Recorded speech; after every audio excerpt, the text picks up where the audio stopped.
అందరికీ నమస్తే. మీ అందరికీ తెలుసు కదా ఉసిరికాయతో ఎన్ని లాభాలు. అలాంటి ఉసిరికాయతో, అది కూడా నాటు ఉసిరికాయతో మురబ్బా చేశాను. దానికోసం ఉసిరికాయలను అయితే నీట్ గా కడిగి తుడిచేశాను. స్టవ్ మీద ఒక గిన్నెలో నీళ్లు పెట్టేసి అందులో హోల్స్ ఉన్న బౌల్ లో ఉసిరికాయలను వేసి స్టీమ్ చేస్తున్నాను. ఎక్కువసేపు స్టీమ్ చేయని అవసరం లేదు.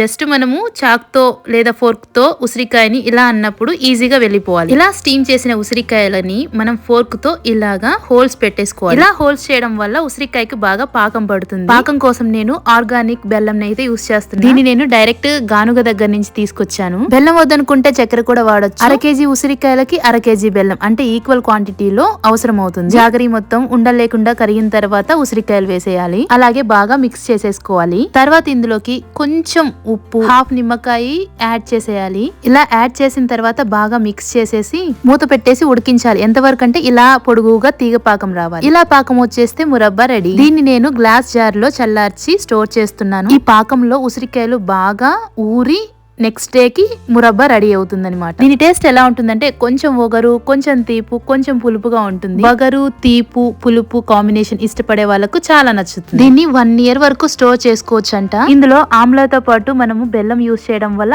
ఐరన్ కూడా ఉంటుంది. సో ఖచ్చితంగా హెల్దీ అని నేను నమ్ముతున్నాను. నచ్చితే మన వీడియోని లైక్ చేయండి.